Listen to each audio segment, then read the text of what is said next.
अस्सलाम वालेकुम dear student. तो अभी हम बायोलॉजी का सेकंड चैप्टर स्टार्ट करते हैं बायोमॉलिक्यूल्स का। असल में ये बायोमॉलिक्यूल्स हैं क्या? ये लिपिड, प्रोटीन, कार्बोहाइड्रेट। ये बायोमॉलिक्यूल्स इसलिए इनको बायोमॉलिक्यूल्स कहते हैं क्योंकि ये लिविंग बॉडीज के अंदर पाए जाते हैं। ये लिपिड हैं, कार्बोहाइड्रेट हैं, प्रोटीन्स हैं। इनऑर्गेनिक को देखें तो वाटर है, मिनरल्स हैं, एसिड बेसिस हैं। ये सारे क्या है? बायोमॉलिक्यूल जो कि इंटरेक्ट कर रहे होते हैं बॉडी के अंदर। ठीक है, तो ये सारे बायोमॉलिक्यूल हम स्टडी करते हैं बायोकेमिस्ट्री के अंदर। बायोकेमिस्ट्री एक बायोलॉजी की ऐसी साइंस होती है जिसमें हम बायोमॉलिक्यूल को स्टडी करते हैं और उसके केमिकल प्रोसेसेस किस तरह हो रहे हैं उसको स्टडी करते हैं। तो बायोकेमिस्ट्री होती है क्या है? the branch of biology will deal with the study of chemical component। Chemical component कौन से हैं? Lipid, protein, carbohydrate. और इनऑर्गेनिक में देखें तो वाटर है, कार्बन डाइऑक्साइड है, इसके अलावा मिनरल्स हैं और एसिड और बेसिस हैं। तो एक और and the chemical processes in living organism. Chemical processes कौन से? ग्लाइकोलाइसिस किस तरह हो रही है, क्रैब साइकिल किस तरह हो रहा है, और दूसरी साइकिल किस तरह चल रही है, इलेक्ट्रॉन ट्रांसपोर्ट चेंज किस तरह हो रही है, ये केमिकल प्रोसेसेस हैं। तो इसमें ये केमिकल कंपोनेंट और केमिकल प्रोसेसेस, ये दो चीजें हम बायोकेमिस्ट्री के अंदर स्टडी करते हैं। ठीक है, और बायोकेमिस्ट्री दूसरे डिसिप्लिन को भी अंडरस्टैंड करने में हेल्प करती है। एनाटॉमी, इंटरनल ऑर्गन की स्टडी, फिजियोलॉजी, फॉर्म्स, फंक्शंस की स्टडी, इन सब को स्टडी करने में ये हेल्प करती है। Because all the structure of an organism have biochemical organisation. Biochemical organisation क्या होती है? इसमें लिपिड कितने हैं, प्रोटीन कितने हैं, कार्बोहाइड्रेट कितने हैं और दूसरी चीजें कितनी हैं। For example photosynthesis, respiration, digestion, muscle contraction can be all be described in biochemical terms. All living things are made up of certain chemical compounds which are generally classified as organic or inorganic। Organic में देखें तो इसमें carbohydrate, protein, lipid और nucleic acid है। Inorganic को देखें तो इसमें water, carbon dioxide, acid, basis और साल्ट है। ये दो कैटेगरी दो। ठीक है, ये किस तरह हमारी बॉडी के अंदर इंटरेक्ट कर रही है, इसको बायोकेमिस्ट्री कहते हैं। अब देख लेते हैं chemical composition of bacteria and mammalian cell. इसमें एक बहुत बड़ी गलती है जो मैं अभी आपको बताऊंगा वाटर कंटेंट के लिहाज से। वाटर कंटेंट बैक्टीरियल सेल के अंदर 70% है और ममेलियन सेल के अंदर ये 73.2% होती है। यहाँ पे ये गलत लिखी हुई है। ठीक है, ये कब से गलत है, किसी ने इसके ऊपर गौर नहीं किया, तो मैं गवर्नमेंट से रिक्वेस्ट करूंगा कि इसको 73.2% कर दें। ममेलियन सेल के अंदर वाटर कंटेंट क्योंकि बड़ा भी होता है सेल, तो इसमें वाटर कंटेंट भी ज्यादा होती है। प्रोटीन को देखें तो प्रोटीन इसमें 15% होती है बैक्टीरियल सेल के अंदर, ममेलियन सेल के अंदर 18% है। कार्बोहाइड्रेट 3% है ममेलियन बैक्टीरियल सेल के अंदर और ममेलियन सेल के अंदर 4% है। लिपिड 2 और 3% की रेशियो है। डीएनए की भी रेशियो दी हुई है, आरएनए की भी गिवन है।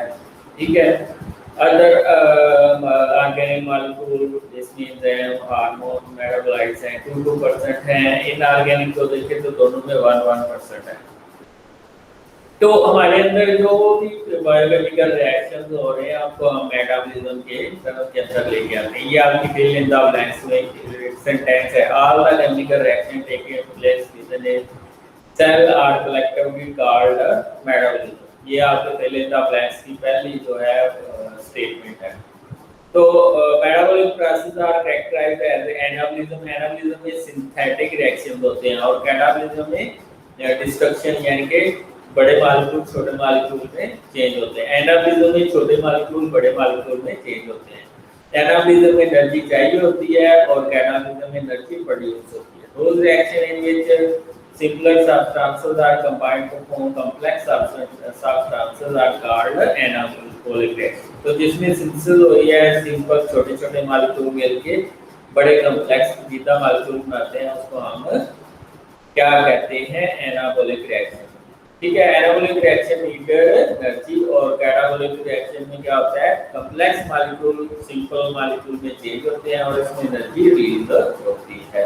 ठीक है, Complex molecules are broken down and resulting smaller molecules are used to form new complex molecules. जब वो छोटे हो जाते हैं तो वो दोबारा बड़े molecules बना सकते हैं. Interconversion of carbohydrate, protein, lipids occurs continuously in living cells as an example of coordination, catabolic and anabolic. अगर आप टैप साइकिल को देखें तो उसमें सिंथेटिक रिएक्शन भी हो रही होती है और कैटाबोलिक रिएक्शन भी हो रही होती है.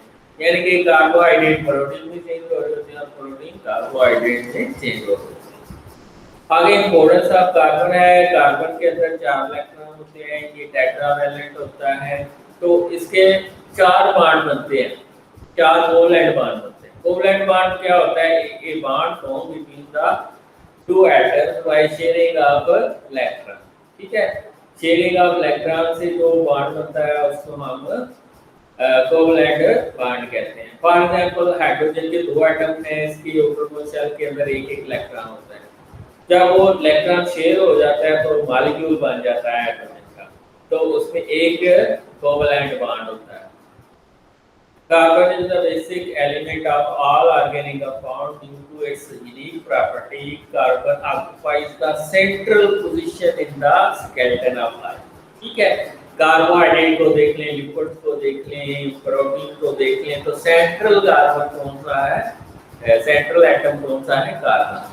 Carbon is a tetravalent. It can react with many other known elements forming a covalent bond. Covalent bond बनता है. When a carbon atom combines with 4 atoms are radicals, the 4 bonds are arranged symmetrically in a tetrahedron. For example, अगर आप देखें carbon के outer shell में 4 electron होते हैं. अगर वो 4 इलेक्ट्रॉन शेयर हो जाते हैं हाइड्रोजन के साथ तो मीथेन गैस बनती है. बड़ी खूबसूरत टेट्राहेड्रल सिमेट्री बनती है. ठीक है. और उसकी कॉन्फ़िगरेशन भी स्टेबल होती है. तो जब टेट्राहेड्रल सिमेट्री बन जाती है तो स्टेबिलिटी आ जाती है. Stability associated with the tetravalency of carbon atom and makes it a favorable element for the synthesis of complementary cellular structure. तो उसमें काफी मेम्ब्रेन्स हैं, उसमें लिपिड भी होते हैं, कार्बोहाइड्रेट भी होते हैं, प्रोटीन भी होती हैं. Carbon atom can combine mutually forming a stable branch.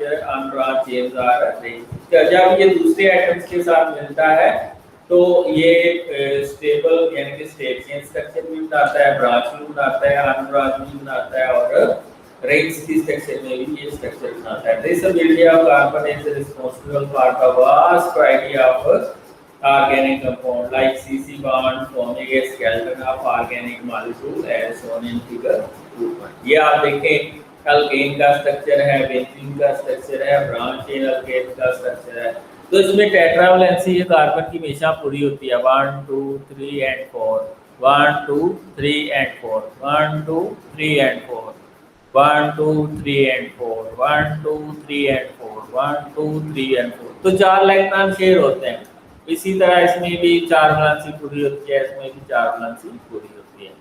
Carbon can combine with hydrogen, oxygen, nitrogen, phosphorus and sulfur. Combination with these and other elements contribute to large variety of organic compounds. उसमें वो कौन सी variety है? Lipid, protein, carbohydrate, nucleic acid. तो carbon और hydrogen bond जो होते हैं is the potential source of chemical energy for cellular activity. तो कार्बन और हाइड्रोकार्बन जो होते हैं इनके पास बहुत ज्यादा एनर्जी होती है. तो जब इसकी ऑक्सीडेशन होती है तो एसिटाइल कोइल बनता है तो उससे बहुत ज्यादा एनर्जी बनती है. Carbon oxygen association in glycosidic linkage provides stability to complex carbohydrate molecules. तो अगर ग्लाइकोसिडिक लिंकेज को देखें तो ये होती है बिटवीन ग्लूकोज रहती. ठीक है. तो ग्लाइकोसिडिक लिंकेज बनती है और कार्बोहाइड्रेट कॉम्प्लेक्स मतलब ग्लूकोज के मॉलिक्यूल जब कंबाइन करते हैं तो स्टार्च बनती है या ग्लाइकोजन बनती है या सेलुलोज बनती है. तो ये कॉम्प्लेक्स मॉलिक्यूल है. ये कैसे बनते हैं? CO ग्लाइकोसिडिक लिंकेज यानी ग्लाइकोसिडिक लिंकेज से बनते हैं. इसी तरह कार्बन का जब कॉम्बिनेशन बनता है नाइट्रोजन के साथ माइनस एसिड के और कार्बोक्सिलिक ग्रुप के दरमियान तो CN बॉन्ड होता है. तो CN बॉन्ड को हम पेप्टाइड बॉन्ड कहते हैं और ये प्रोटीन के अंदर होता है. ठीक है. And very important due to the diversity in structure and function. Large organic molecule जिनको हम मैक्रो मॉलिक्यूल कहते हैं, इसमें सेलुलोज है, फैट्स एंड प्रोटीन है, are generally insoluble in water. ठीक है, ये वाटर में इनसॉल्युबल होते हैं and hence they form structure of cells. They also serve as a storage of smaller molecules like glucose, which in turn are responsible for providing energy to the body. ये energy provide करता है। ठीक है, तो simple molecule glucose है और ये glucose कहाँ से आता है? ये जब स्टार्च या ग्लाइकोजन की डाइजेशन होती है तो उससे आता है, और ये ग्लूकोज फिर दोबारा चेंज भी हो सकता है ग्लाइकोजन के अंदर या स्टार्च के अंदर। तो ये ग्लूकोज एनर्जी प्रोवाइड करता है। Small molecule like glucose minus fatty acid serve either as a source of energy और as a supplement to build micro molecule. कहते हैं ये ग्लूकोज है, ये माइक्रो मॉलिक्यूल में भी चेंज हो सकता है या ये एनर्जी देगा। ग्लूकोज स्टार्च में चेंज हो सकता है, ग्लाइकोजन में चेंज हो सकता है, सेलुलोज के अंदर चेंज हो सकता है, अमीनो एसिड प्रोटीन के अंदर चेंज हो जाते हैं, फैटी एसिड फैट के अंदर चेंज हो जाते हैं, लेकिन ये एनर्जी भी प्रोवाइड करते हैं। फैटी एसिड सबसे ज्यादा एनर्जी प्रोवाइड करते हैं क्योंकि इसके अंदर हाइड्रोकार्बन ज्यादा होते हैं। अगर आप देखें 1 ग्राम ग्लूकोज का 1 ग्राम प्रोटीन का ये अराउंड 4 किलो कैलोरी एनर्जी देते हैं, लेकिन 1 ग्राम फैट का 9.3 कैलोरी एनर्जी देता है क्योंकि इसके अंदर हाइड्रोकार्बन ज्यादा होते हैं। Some small molecules are so unstable that they easily broken down to release energy. ATP ये स्मॉल मॉलिक्यूल है, इसमें अगर एक बॉन्ड टूटता है तो 7.3 किलो कैलोरी एनर्जी मिलती है। Such substances serve as a mediator source of energy for cellular catabolism. Then importance of water. Water is a medium of life भी कहते हैं। ठीक है, क्यों? It is the most abundant compound in all organisms. It varies from 65 to 89% in different organisms। ये कि ये different organisms के अंदर 65 to 89% होता है। ह्यूमन टिश्यूज के अंदर देखें तो ह्यूमन टिश्यू 20% कंटेन करते हैं बोन सेल्स के अंदर। ठीक है, बोन सेल के अंदर 20% होता है, ब्रेन सेल के अंदर सबसे ज्यादा 85% होता है। तो अगर ह्यूमन टिश्यूज को देखें तो बोन सेल के अंदर 20%, ब्रेन सेल के अंदर 85%। ठीक है, जितने भी हमारी बॉडी के अंदर रिएक्शंस होते हैं ये एक्वस एनवायरनमेंट में होते हैं। मसलन प्रोटीन डाइजेशन के एंजाइम है, लिपिड डाइजेशन के एंजाइम है, फैट डाइजेशन के एंजाइम है। इन सब को प्रोडक्ट करने के लिए माइक्रोमोलेक्यूल की हाइड्रोलिसिस के लिए वाटर यूज है। ठीक है, तो वाटर इसलिए हम जब खाना खाते हैं तो पानी पीते हैं, अगर ना पिए तो आपको घुटन होती है। क्यों? क्योंकि एंजाइम को पानी चाहिए। It is also used as a raw material in photosynthesis. Solvent properties क्या हैं? मैं कहता हूं कि जो वाटर है वो बेस्ट सॉल्वेंट है। क्यों? यूनिवर्सल सॉल्वेंट है। क्यों? क्योंकि इसमें 3 कैरेक्टरिस्टिक्स मोस्ट इंपॉर्टेंट है। एक तो ये पोलर है, सारे पोलर मॉलिक्यूल को डिसॉल्व कर लेगा। दूसरा, इसमें स्ट्रांग हाइड्रोजन बॉन्डिंग एबिलिटी होती है, तो ये थोड़े से ऑर्गेनिक मॉलिक्यूल को भी अपने अंदर डिसॉल्व कर लेता है। तीसरा, इसमें हीट कैपेसिटी है, इसकी हीट कैपेसिटी बहुत ज्यादा होती है, हीट ऑफ वेपोराइजेशन भी बहुत ज्यादा होती है। Due to its clarity water is an excellent solvent for polar substances. तो जब पानी के सब्सटेंसेस को आप इसके अंदर डिसॉल्व करते हैं तो वो एनाइन यानी कि नेगेटिव आयन और पॉजिटिव आयन के टाइम्स के अंदर चेंज हो जाते हैं। Non ionic substances having charge of in their molecule are disposed in water. जो जिनके आयनिक नहीं होते वो वाटर के अंदर डिस्पोज हो जाते हैं, और जब वो सॉल्यूशन के अंदर होते हैं तो ion molecule group randomly and are in favorable stable to react with other molecules and ions। ठीक है, और जो नॉन आयनिक सब्सटेंसेस हैं वो रिएक्शन शो कर सकते हैं जो वाटर के अंदर आयन इंक्लूड होते हैं। it is because of the property of water that almost all reactions in the cells occur in aqueous media। ठीक है, ये सारे रिएक्शन जो होते हैं हमारी बॉडी के अंदर ये aqueous media के अंदर होते हैं। In cells, all chemical reactions are catalyzed by enzymes which work in aqueous environment। Non-polar organic molecules such as fats are insoluble in water and help to maintain the membrane which make compartment in the cell। है एक cell दूसरी cell से different रहता है। ये क्यों होता है कि नॉन पोलर जो फैट मॉलिक्यूल हमारी मेम्ब्रेन के अंदर फॉस्फोलिपिड की लेयर्स होती हैं, फॉस्फोलिपिड एम्फीपैथिक होते हैं, उनका ऊपर वाली साइड पोलर होती है, नीचे वाली साइड नॉन पोलर होती है। तो नॉन पोलर जो ऑर्गेनिक मॉलिक्यूल होते हैं ये इनसॉल्युबल वाटर होते हैं, इसी तरह ये कंपार्टमेंट बनाने में हेल्प करते हैं। इसके अलावा वाटर की हीट कैपेसिटी भी ज़्यादा होती है। अगर आप heat specific heat of capacity of water को देखें तो number of calorie required to raise 1 gram of water from 14.5 to 15.5 is equal to 1। ठीक है, तो water has ability of absorbing heat with minimum of change, minimum of change in its own temperature. For example, the specific heat capacity of water, the number of calories required to raise the temperature of 1 gram of water from 14.5 to 15.5 degrees centigrade is 1। ठीक है, ये 1 calorie के equal होगा। ठीक है, तो 1 calorie आपको energy चाहिए होती है 1 डिग्री टेम्परेचर रेज करने के लिए, तो बड़ी ज़्यादा ये हीट कैपेसिटी है। This is because much of energy is used to break a hydrogen bond. Water thus works as a temperature stabilizer for organism in the environment and hence protect the living material against the sudden thermal changes। इसीलिए जो आपका water है क्योंकि उसमें heat capacity ज़्यादा होती है, इसलिए वो ऑर्गेनिज्म को स्टेबिलिटी प्रोवाइड करता है और हार्श एनवायरमेंटल कंडीशन से बचाता है। हीट ऑफ वेपोराइजेशन, कभी आपने देखा जहाँ पे प्लांट ज्यादा होते हैं वहाँ पे कूलिंग ज्यादा होती है। उसकी वजह क्या होता है, प्लांट्स के अंदर जो हॉट वाटर मॉलिक्यूल होते हैं वो वेपोरेट हो जाते हैं, उसके अंदर कूल मॉलिक्यूल रह जाते हैं। ठीक है, और वो कूलिंग काज करते हैं। Water the much heat as it change from liquid to gas. Heat of vaporization is expressed as the calorie absorbed per gram of water. ठीक है, the specific heat of vaporization of water is 574 kilocalories per gram per kg, which plays an important role in the regulation of heat produced by oxidation। ठीक है, तो ये oxidation जो heat produce होती है oxidation के लिए, तो उसके लिए ये बड़ी इंपॉर्टेंट होती है। It also provides cooling effect of plant when water is transferred or to animal when water is pressurized। आपने देखा जब पसीना आता है हार्ट वाले मॉलिक्यूल निकल जाते हैं तो पीछे आपको कूलिंग का एहसास होता है। इसी तरह जब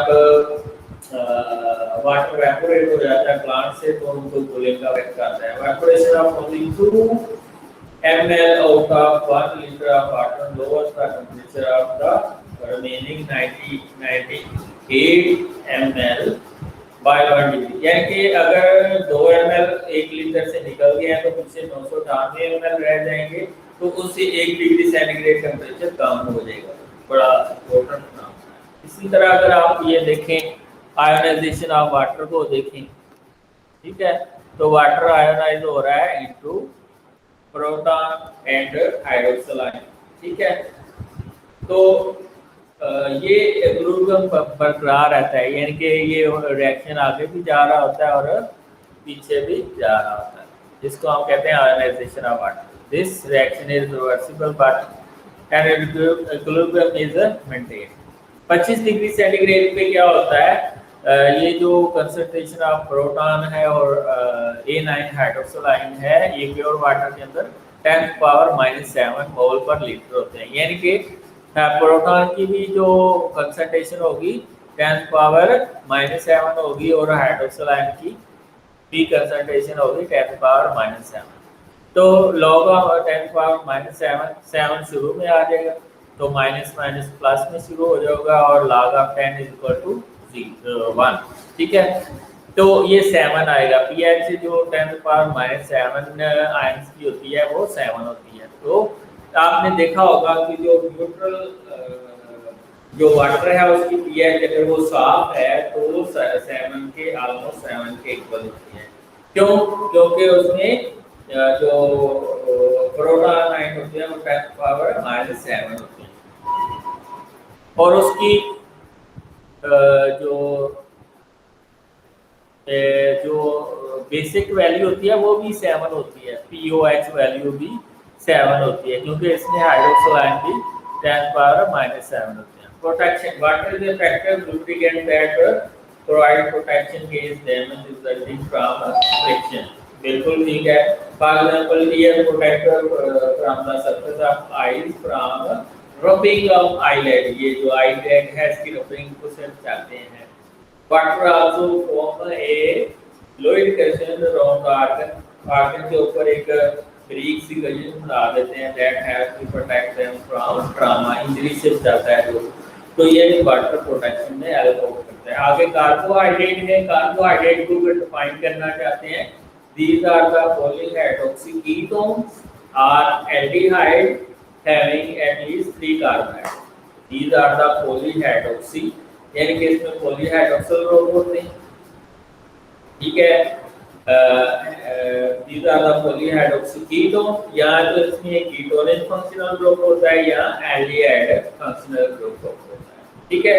तो इसमें पॉलीहाइड्रोक्सिल ग्रुप होते हैं और कम इसमें कार्बन 3 होने चाहिए, ठीक है। 3 से ज्यादा वाला है, 3 या 3 से ज्यादा वाला ही कार्बोहाइड्रेट होता है। उसके अंदर अगर 2 से हाइड्रोक्सिल ग्रुप और एल्डिहाइड या कीटोनिक फंक्शनल ग्रुप है तो वो कार्बोहाइड्रेट है। कार्बोहाइड्रेट अगर abundantly in living organisms, they are found in all organisms and almost all parts of the cell, सारी जगह में यूज होता है। सेलुलोज ऑफ, अगर सेलुलोज को देखें, ये ग्लूकोज का पॉलीमर है, ये दुनिया में सबसे ज्यादा पाए जाने वाला ऑर्गेनिक कंपाउंड है। अगर टोटल परसेंटेज में देखें तो सेलुलोज 50% बना है। अगर कार्बोहाइड्रेट के ऊपर आपको मेरा फुल लेक्चर चाहिए, 1 घंटे का लेक्चर यूट्यूब पे है, तो वो भी आप सुन सकते हैं, ये सिंपल है, ठीक है। सेलुलोज बॉडी में होती है, कॉटन के अंदर होती है, पेपर के अंदर, स्टार्च भी होती है, वो storage region of plant seed fruit tuber के अंदर होती है। सुक्रोज जो होती है वो शुगर कैन के अंदर होती है, मिल्क शुगर के अंदर लैक्टोज होती है। ये सारे जो है कार्बोहाइड्रेट है। Carbohydrate play both structural and functional और simple carbohydrate main source of energy in the cell. Glucose और फ्रक्टोज का इंस्टेंट सोर्स ऑफ एनर्जी कहते हैं। सब carbohydrate are the main constitute of cell wall in the plants and micro organism.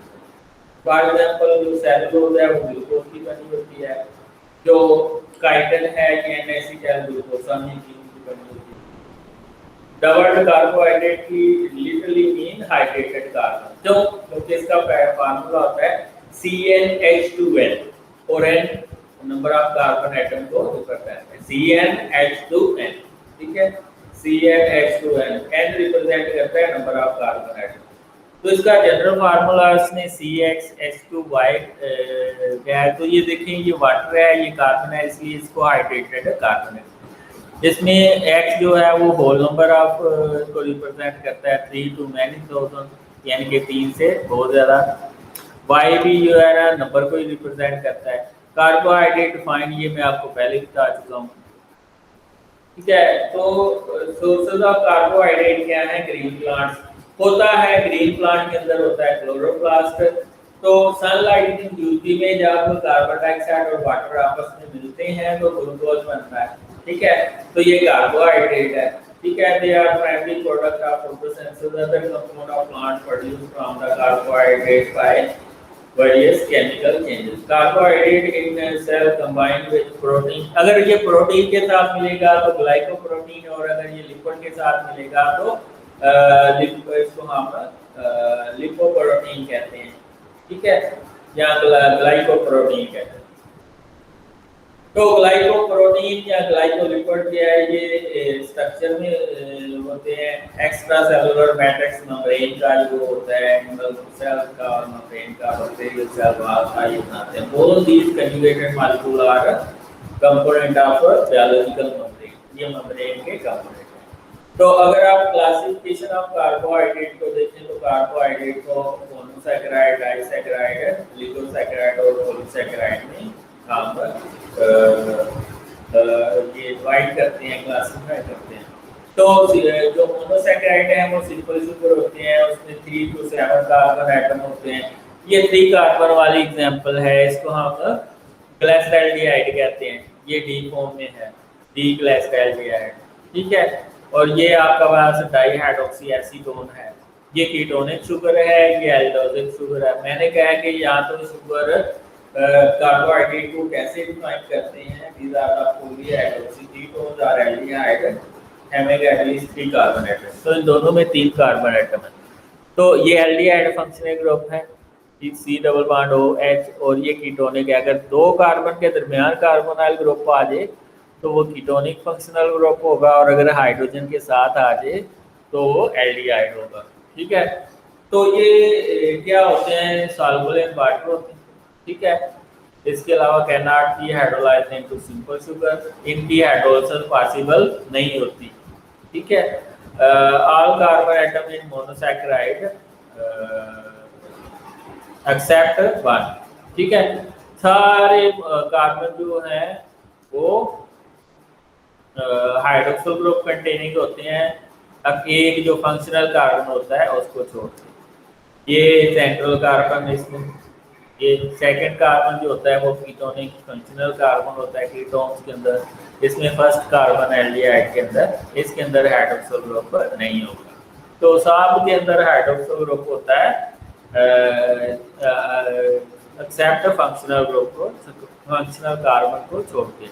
The remaining carbon atom either A part of aldehyde group और ketone group. जो दूसरा होता है इसमें या तो एल्डिहाइड ग्रुप होगा या कीटोनिक ग्रुप होगा, जिसके ऊपर हाइड्रोक्सिल ग्रुप नहीं होगा, ठीक है। तो इसमें 3 to 7 कार्बन होते हैं। 3 वाले को टेट्रोज कहते हैं, 3 वाले को ट्राइओज कहते हैं, 4 वाले को टेट्रोज, 5 वाले को पेंटोज, 6 वाले को हेक्सोज, 7 वाले को हेप्टोज, ठीक है।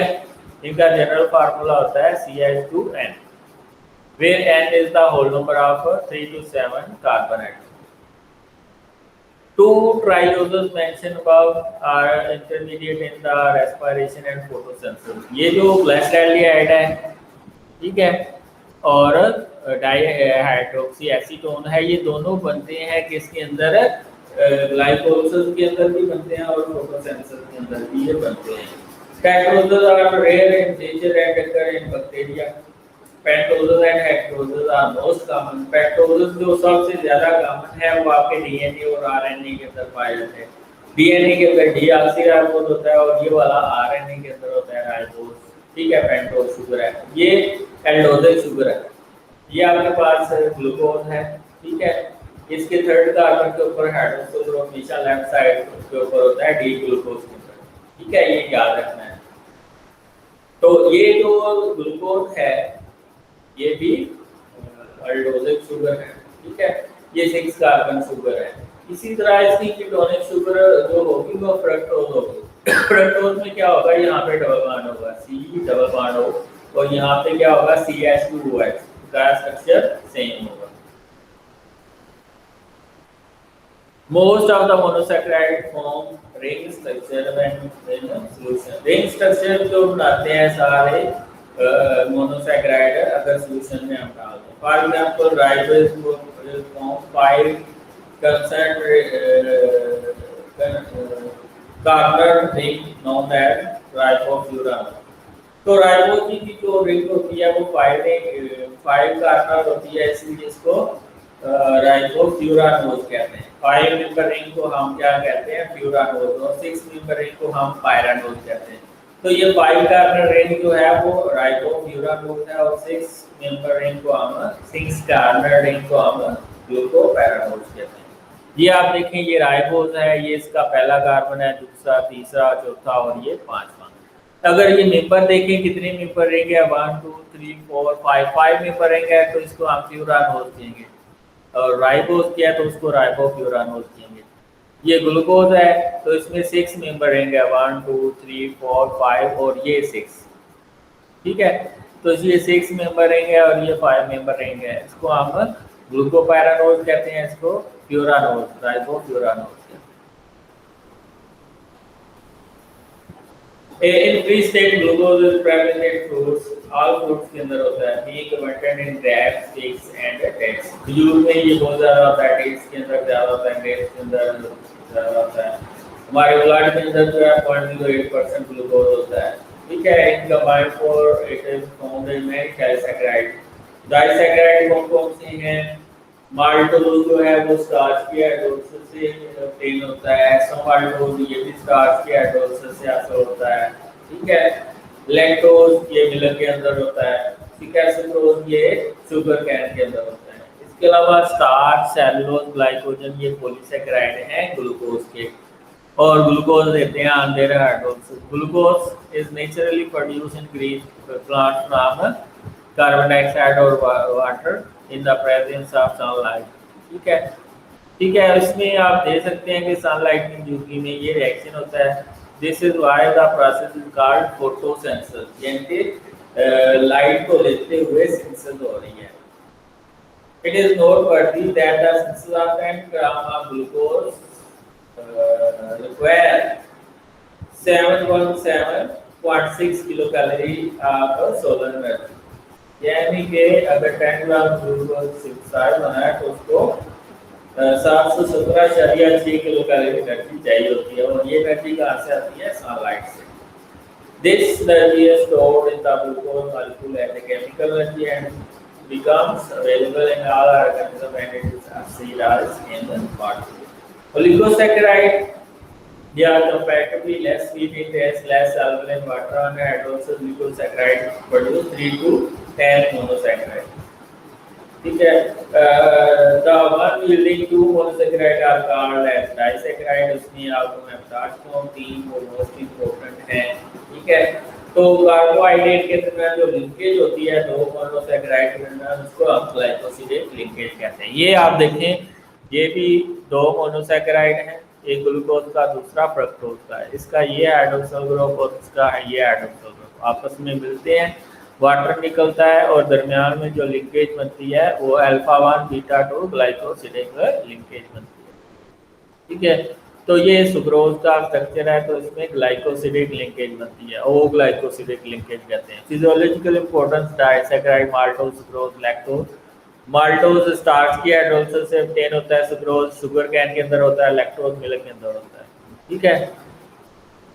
और इनका जनरल फार्मूला होता है C12H2 H22 और 11। जब 2 ग्लूकोज मिलते हैं तो होना चाहिए था 12, 24 और 11, सॉरी 12, 24 और 12, ठीक है। लेकिन होता क्या है, एक वाटर मॉलिक्यूल निकलता है तो 2 हाइड्रोजन निकल जाएंगे और एक ऑक्सीजन निकल जाएगी। Polysaccharide are most complex and most abundant carbohydrate in nature, ठीक है। इसमें स्टार्च जो है वो प्लांट्स के अंदर होती है, इसको स्टोरेज पॉलीसैकेराइड ऑफ प्लांट्स कहते हैं, और स्टोरेज पॉलीसैकेराइड ऑफ एनिमल कौन सा है? वो है glycogen. They are branched and tasteless. They are formerly several monosaccharide units linked by glycosidic bond, तो फिर ये polysaccharide बनते हैं। Polysaccharide have high molecular weight and not be sparingly only sparingly soluble in water, यानी कि slightly soluble होते हैं water के अंदर। Some biological important polysaccharide are starch, glycogen, cellulose, dextrin, agar, pectin and chitin। chitin की इसमें होती है सेल वाल ऑफ फंजाई के, और ये अनएसिटाइल ग्लूकोसामीन की बनी होती है। स्टार्च को देखें तो it is found in fruits में तो बहुत कम होती है, नाम नहीं के बराबर होती है, नहीं इसने फ्रूट्स लिखी है। It is present in the grain, seeds and tubers, it stems के अंदर भी होती है। It is main source of carbohydrate for animal. जब हम ये रोटी खाते हैं तो वो स्टार्च ही होती है, तो वो अंदर जाके डाइजेस्ट होती है। तो जब इसके माइलेज के थ्रू हाइड्रोलिसिस होती है तो माइलोज और माइलोपैक्टिन बनते हैं। माइलोज फिर माल्टोज और एसोमाल्टोज में माइलोज और माइलोपैक्टिन चेंज होते हैं। माइलोज जो इसमें सिर्फ ये आर ब्रांच होती है, इसका मॉलिक्यूलर वेट भी लो होता है, ये सॉल्युबल होती है हार्ड वाटर के अंदर, ठीक है। इसका मॉलिक्यूलर वेट लो होता है। माइलोज का 2 यूनिट होते हैं स्टार्च के अंदर, एक माइलोज का, दूसरा माइलोपैक्टिन का। माइलोज लो मॉलिक्यूलर वेट है और माइलोपैक्टिन हाई मॉलिक्यूलर वेट है। माइलोज स्ट्रेट चेन स्ट्रक्चर बनाती है, माइलोपैक्टिन ब्रांच चेन स्ट्रक्चर बनाती है। ये स्टेट चेन स्ट्रक्चर माइलो क्यों बनाती है, क्योंकि इसमें सिर्फ अल्फा 1 4 ग्लाइकोसिडिक लिंकेज होती है।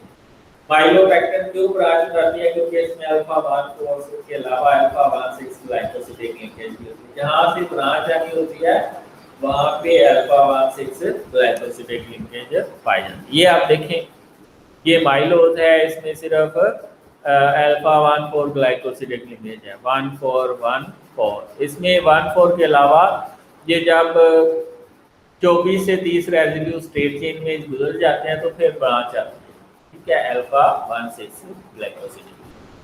ग्लाइकोजन को हम एनिमल स्टार्च भी कहते हैं, क्योंकि इसका स्ट्रक्चर बिल्कुल स्टार्च की तरह होता है, लेकिन इसमें ब्रांचेस ज्यादा होती हैं, ठीक है, इसमें ब्रांचेस ज्यादा होती है। इसमें अल्फा 1 4 और अल्फा 1 6 ग्लाइकोसिडिक लिंकेज होती है, लेकिन इसमें ब्रांचेस ज्यादा होती हैं। उधर ब्रांच आती है 24 से 30 रेजिड्यू के बाद, इधर 12 से 18 रेजिड्यू यानी कि फॉरन से ब्रांच आता है। It is the chief form of carbohydrate stored in animal body. और कहां पे स्टोर होती है? लीवर के अंदर और स्केलेटल टिश्यूज के अंदर ये स्टोर होती है। It is soluble in water and give red colour with iron. वो स्टार्च ब्लू देती है, ये रेडिश ब्राउन देती है, यहाँ रेड देती है। It yield glucose on hydrolysis, वो भी ग्लूकोज देती है। सेलुलोज एक मोस्ट अबंडेंट ऑर्गेनिक कंपाउंड है नेचर के अंदर। कार्बोहाइड्रेट भी ऑर्गेनिक कंपाउंड आप कह सकते हैं। अगर 100% ऑर्गेनिक कंपाउंड है, 50% सिर्फ सेलुलोज के अंदर। कार्बन इसकी प्योर फॉर्म है। It is the main constituent of cell wall of plants and is highly insoluble in water. On hydrolysis it produces glucose molecule. It is not digested in human digestive tract. ठीक है, क्यों? क्योंकि human के अंदर cellulose enzyme नहीं होता, लेकिन herbivore में क्या होती है? ह्यूमन होती है। तो ह्यूमन के अंदर क्या होता है? रिमिनोकोकस एक बैक्टीरिया होता है जो सेलुलोज एंजाइम प्रोड्यूस करता है, ठीक है, और वो सेलुलोज एंजाइम को डाइजेस्ट करता है।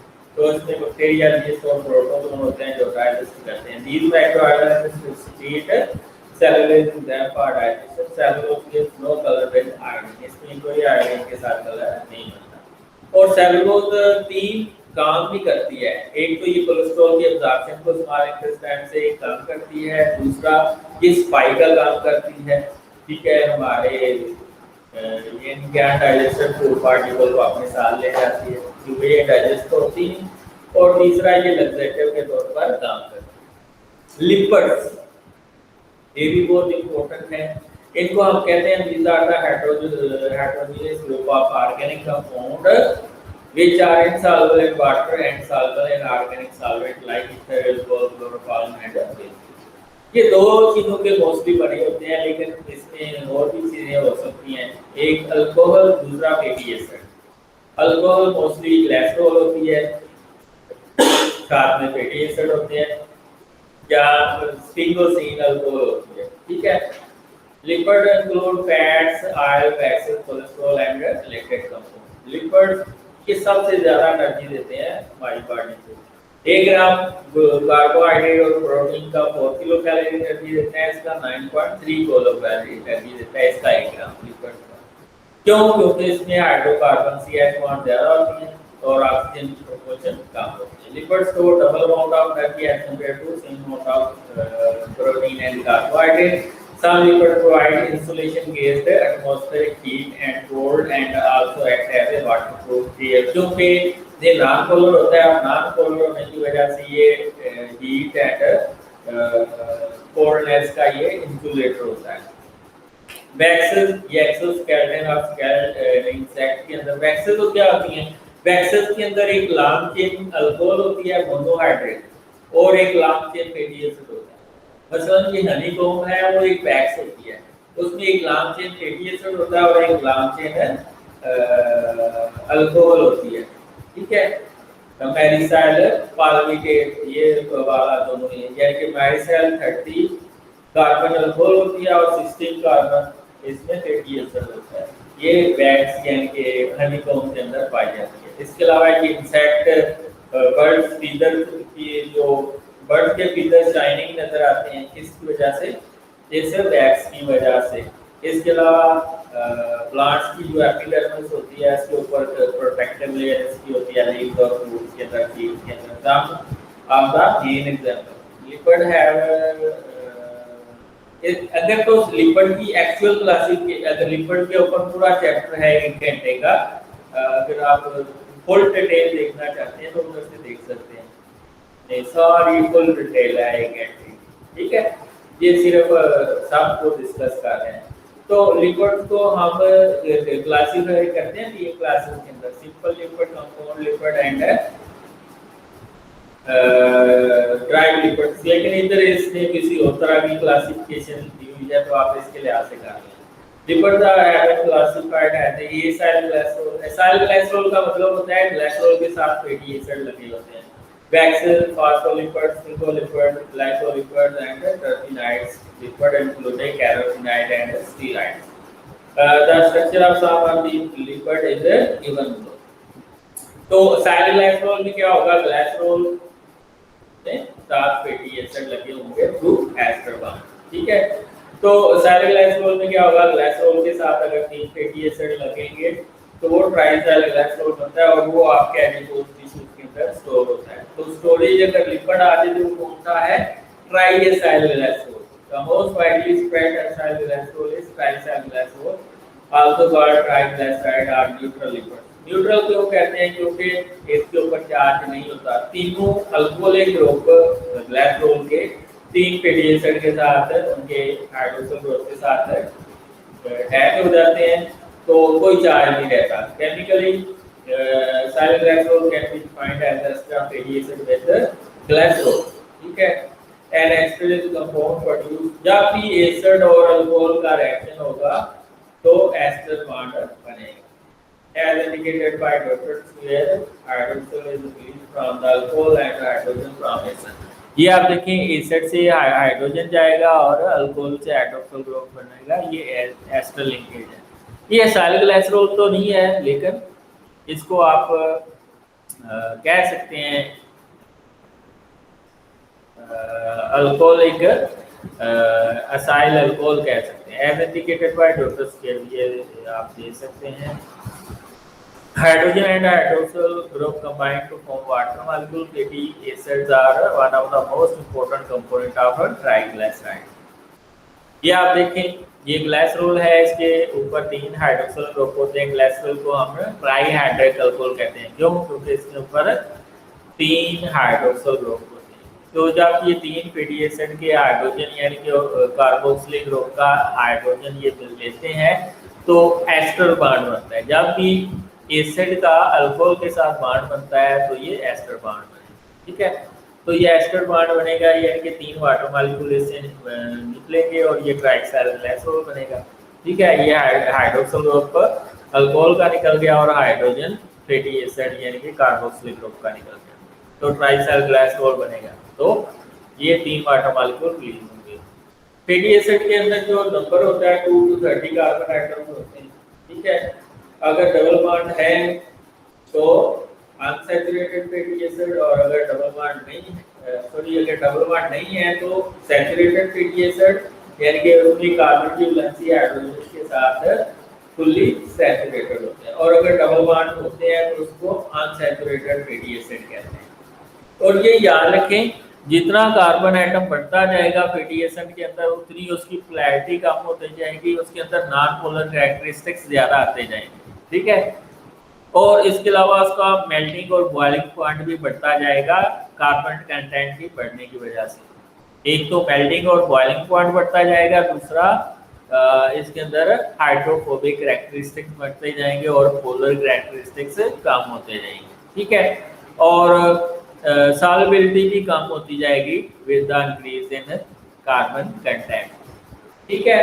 तो जितने कार्बन कंटेंट ज्यादा बढ़ते जाएंगे उतनी हाइड्रोफोबिक कैरेक्टरिस्टिक्स ज्यादा आते जाएंगे फैटी एसिड के अंदर। इसके अलावा जितने डबल बॉन्ड ज्यादा होंगे उतना वो ज्यादा छोटा होता जाएगा फैटी एसिड, उतनी उसके अंदर लिक्विड कैरेक्टरिस्टिक्स ज्यादा आते जाएंगे, ठीक है। उतने उसके अंदर लिक्विड कैरेक्टर जितने ज्यादा डबल बॉन्ड होंगे उतना मेल्टिंग और बॉइलिंग पॉइंट जो है वो कम होता जाएगा, उतना उसका मेल्टिंग और बॉइलिंग पॉइंट कम होता जाएगा। तो फैट्स के अंदर अगर अनसैचुरेटेड फैटी एसिड है तो वो ऑयल कहलाएगा, और अगर उसके अंदर सैचुरेटेड फैटी एसिड होंगे तो वो सॉलिड होगा, तो वो घी कहलाएगा, यानी कि सॉलिड फैट कहलाएगा। Animal fat are solid at room temperature whereas most of the plant fats are liquid। क्यों? क्योंकि उसमें अनसैचुरेटेड फैटी एसिड ज्यादा होते हैं प्लांट्स के अंदर जो फैटी एसिड होते हैं। Fats and oil are lighter than water and have a specific gravity of water of 0.8। तो वाटर की स्पेसिफिक ग्रेविटी 1 होती है, फैट की 0.8 होती है, इसीलिए वाटर की सरफेस के ऊपर जो है वो आयल रहते हैं। अगर आप मिक्स भी करें तो ये इनसॉल्युबल है फैट्स जो है, तो वो आयल के ऊपर वाले सतह पे लेयर बन जाएगी। क्यों? क्योंकि इसकी स्पेसिफिक ग्रेविटी वाटर से कम है। They are not crystalline but some can be crystallized under specific condition. Waxes क्या होती हैं? Wide spread protective covering on the fruits and leaves, insects also spread wax. इसी तरह ये जो हनीकॉम्ब है ये वैक्स की बनी होती है। Waxes are mixture of long chain alcohol with long chain fatty acid, ठीक है, या गेन भी हो सकते हैं कि तो मोस्टली अल्कोहल होती है, ठीक है, और इसके साथ fatty acid, long chain fatty acid और लॉन्ग चेन अल्कोहल होती है। कीटोन भी हो सकती हैं, ester long chain fatty acid भी हो सकती हैं। Waxes protect plant from water loss and abrasive damage. The abrasive damage cutting से they also provide water barrier for insect, birds and animals such as sheep। sheep के अंदर भी आपका पता है ग्लैंड होते हैं जो कि वैक्स रिलीज करते हैं, ठीक है। तो इंसेक्ट जो देखें, बर्ड के फीडर को देखें उस पर पानी नहीं खड़ा होता। क्यों नहीं खड़ा होता? उसमें वैक्सेस होती हैं। फॉस्फोलिपिड्स, ये हमारी मेम्ब्रेन है, इसमें जो सबसे ज्यादा पाया जाने वाला लिपिड है वो फॉस्फोलिपिड है। कौन सा लिपिड? ग्लाइकोफॉस्फोलिपिड, और उसमें सबसे ज्यादा पाया जाने वाला है लेसिथिन, ठीक है। कौन सा ग्लाइकोफॉस्फोलिपिड सबसे ज्यादा पाया जाता है? वो लेसिथिन है। इसके बाद सेप्टिलिन हो गया, कार्डियोलिपिन हो गया। इसके ऊपर अगर पूरा लेक्चर देखना है तो घंटा सवा घंटे का लिपिड के ऊपर, तो वो आप यूट्यूब पे चेक कर सकते हैं। आप लिखें lipid by doctor Mohammad Imran तो वो आ जाएगा। प्रोटीन भी 1.5 घंटे का, protein by doctor Mohammad Imran आ जाएगा। इसी तरह carbohydrate by doctor Mohammad Imran वो भी आ जाएगा। जब वाइट phospholipid are derivative of phosphatidic acid. Phosphatidic acid सारे ग्लाइकोफॉस्फोलिपिड्स के अंदर होता है। बेशक वो लेसिथिन है, सेप्टिलिन है, कार्डियोलिपिन है, सेरामिड है, सेरामिड में तो नहीं होता, ये सारे ग्लाइकोफॉस्फोलिपिड्स के अंदर यूज होता है। तो ये जो फॉस्फेटिक एसिड है इसमें ग्लाइसरोल होती है, इसमें 2 फैटी एसिड और तीसरे जो अल्कोहल के साथ फॉस्फेट ग्रुप होता है। इस फॉस्फेट ग्रुप के साथ अगर कोलिन बेस लग जाए ये वाली, तो ये लेसिथिन के अंदर चेंज हो जाता है फॉस्फेटिक एसिड। तो फॉस्फेटिक एसिड से सारे ग्लाइकोफॉस्फोलिपिड सिंथेसाइज होते हैं। इसके अंदर बेस लग जाती है कोलिन। अगर कोलिन बेस लग गई है तो इसको लेसिथिन कहेंगे, और अगर एथिलीन लग गई है तो इसको सेप्टिलिन कहेंगे, ठीक है। तो ये अगर नोसिटोल लग गई है इसको नोसिटाइड्स कहेंगे या फॉस्फेटाइडल नोसिटोल कहेंगे। Which are composed of glycerol, 2 fatty acid and phosphoric acid।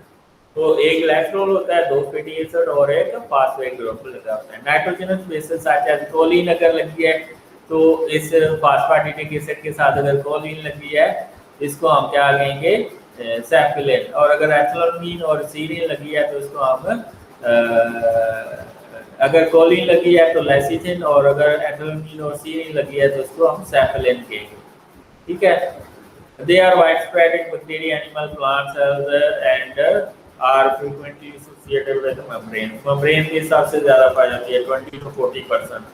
Phosphatidylcholine is one of the most common, जिसको हम लेसिथिन भी कहते हैं। Terpenoids are very large and important group of compounds which are made up of simple repeating unit isoprenoids। तो ट्रिपेनाइड जो है वो super repeating unit के बने होते हैं जिसको हम आइसोप्रीनाइड यूनिट कहते हैं। This unit of condensation different way gave rise to compounds such as rubber, carotenoid, steroid and terpene. ये डिफरेंट वे से एक दूसरे के साथ मिलते हैं और ये रबर, carotenoid, steroid या terpene बनाते हैं. Lipids constitute major source of energy and plays an important role in the.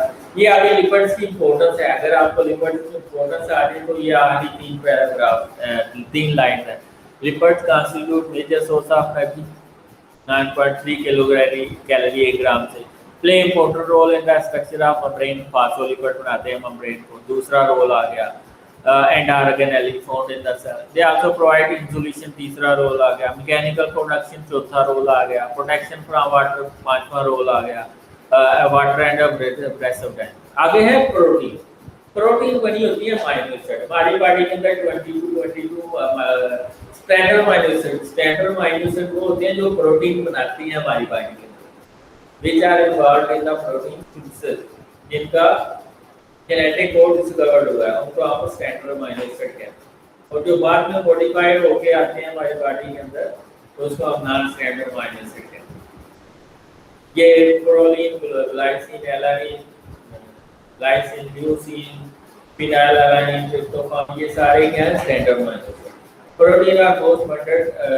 अगर आप प्रोटीन हमारे एनिमल सेल के अंदर सबसे ज्यादा पाया जाने वाला ड्राई मैटर का कंपोनेंट है. वैसे तो वाटर सबसे ज्यादा है. वाटर के बाद सबसे ज्यादा प्रोटीन पाई जाती है. ठीक है. अगर ड्राई मैटर का 100% में से 50% ले तो वो प्रोटीन का होता है. Protein are most abundant organic compound to be found in cells and comprise of over 50% of total dry weight of animal cells, not plant cells. They are present in all types of cells and all parts of the cell. हर जगह मौजूद होती है. ठीक है.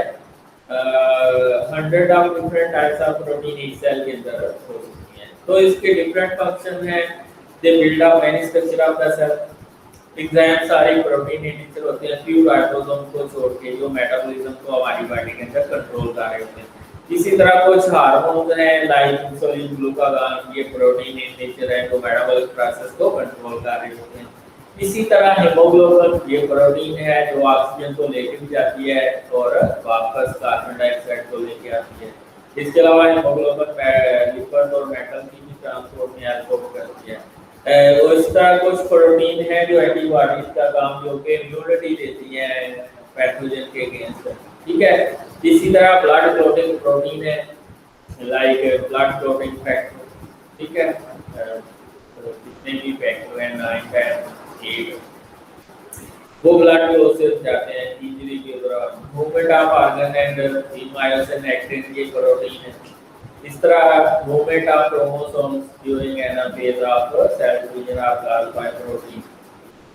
ठीक है. Protein are the polymer of amino acid, the compound containing carbon, nitrogen, oxygen and hydrogen. तो protein को अगर आप डिफाइन करना चाहते हैं तो protein are the polymer of amino acid which are linked by peptide bond having carbon, nitrogen, oxygen and hydrogen. तो protein के अंदर अमाइनो एसिड होते हैं जिनके अंदर पेप्टाइड बॉन्ड होता है और वो किसके बने होते हैं कार्बन, नाइट्रोजन, ऑक्सीजन और हाइड्रोजन. तो थोड़ा सा सल्फर भी होता है. The number of amino acids vary from few to 3000 or even more in different proteins. ये 3000 ओनली 20 अमाइनो एसिड है. 3000 क्या मॉडिफिकेशन उनके अंदर आ जाती है तो उनको 3000 ना आ जाए. Amino acid about 170 types of amino acid have been found in all cells and tissues. Of these 425 are constituent of protein. Most of the protein however made up of 20 types of standard amino acid. तो एक amino acid का amino group दूसरे amino acid का carboxylic group. Amino group से hydrogen आता है और carboxylic group से हाइड्रोक्सिल ग्रुप आता है. वो वाटर निकलता है तो दरमियान में जो बॉन्ड बनता है वो पेप्टाइड बॉन्ड है. ठीक है. तो ऐसा कार्बन जिसके ऊपर अमाइनो ग्रुप और कार्बोक्सिलिक ग्रुप दोनों लगे होते हैं उसको हम अल्फा कार्बन या कायरल कार्बन कहते हैं. सारे अमाइनो एसिड कायरल है एक अमाइनो एसिड को छोड़ के ग्लाइसिन जो कि उसमें 2 हाइड्रोजन एटम साइड चेन के ऊपर लगे होते हैं. एक है हाइड्रोजन. अगर आप स्ट्रक्चर को देखिए अमाइनो एसिड को तो ये तीन चीजें कॉमन रहती हैं सारे अमाइनो एसिड के अंदर, माइनो ग्रुप, कार्बोक्सिलिक ग्रुप और हाइड्रोजन ग्रुप। ये सारे अमाइनो एसिड के अंदर कॉमन रहती हैं, सिर्फ ये साइड चेन चेंज होती है। ठीक है, इस साइड चेन के चेंज होने की वजह से एक अमाइनो एसिड दूसरे ग्रुप के अंदर चेंज होता है। ग्लाइसिन के अंदर साइड चेन के ऊपर हाइड्रोजन होता है, तो एक अमाइनो एसिड है जो जिसके अंदर कायरल कार्बन नहीं होता, वो ग्लाइसिन, क्योंकि उसमें दो हाइड्रोजन ग्रुप सेम होते हैं। और कायरल कार्बन वो होता है जिसके ऊपर 4 डिफरेंट ग्रुप्स अटैच होते हैं। तो अमाइनो एसिड के अंदर कार्बोक्सिलिक ग्रुप, अमाइनो ग्रुप और हाइड्रोजन ग्रुप ये तो फिक्स रहते हैं हर अमाइनो एसिड के अंदर, सिर्फ साइड चेन है चेंज होती है। तो इस कार्बन के ऊपर जिसके ऊपर ये चारों ग्रुप लगे होते हैं उसको अल्फा कार्बन या कायरल कार्बन कहते हैं। सिर्फ ग्लाइसिन के अंदर ये कायरल नहीं होता, साहब के अंदर ये कायरल होता है। ठीक है, तो साइड चेन ग्लाइसिन के अंदर हाइड्रोजन होगी, एलानिन के अंदर भी मिथाइल ग्रुप लगा होगा, और ल्यूसीन के अंदर ब्यूटाइल ग्रुप लगा होगा।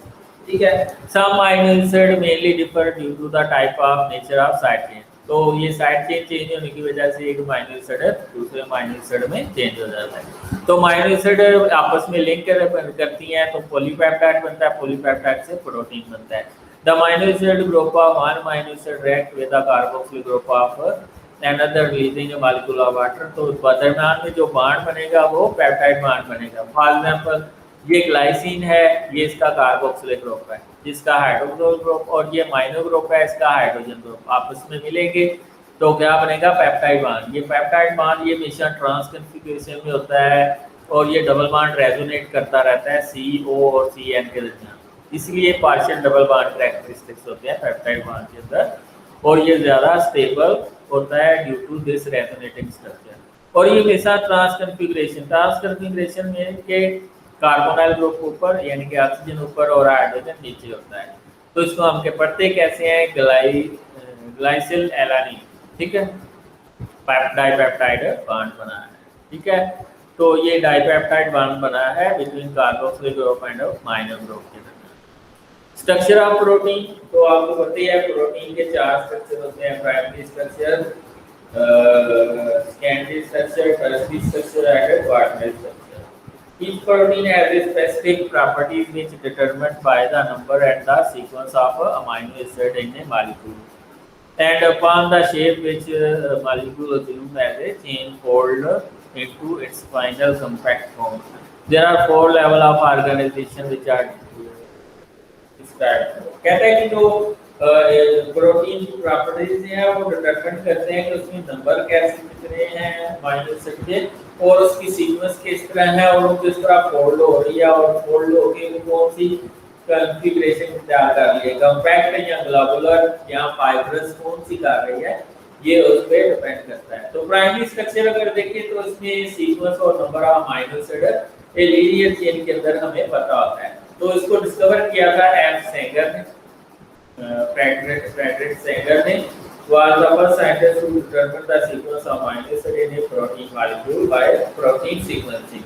After 10 years of careful work, he concluded that insulin is composed of 51 amino acid in 2 chains. इसने कहा था जो इंसुलिन है उसके अंदर 2 चेन्स होती हैं, एक अल्फा और एक बीटा। अल्फा के अंदर 21 अमाइनो एसिड होते हैं और बीटा के अंदर 30 अमाइनो एसिड होते हैं, और दोनों आपस में डाइसल्फाइड लिंकेज के लिए जुड़ी होती हैं। इसी तरह उसने बताया था कि हीमोग्लोबिन के अंदर 4 चेन होती हैं, 2 अल्फा और 2 बीटा। अल्फा के अंदर 141 अमाइनो एसिड होते हैं और बीटा के अंदर 146 अमाइनो एसिड होते हैं।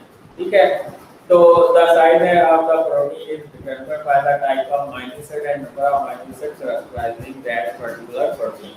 कहता है साइज प्रोटीन का डिपेंड करता है कि उसमें अमाइनो एसिड कौन से हैं, पोलर हैं, नॉन पोलर हैं, हाइड्रोफोबिक हैं, और उसकी शेप के ऊपर।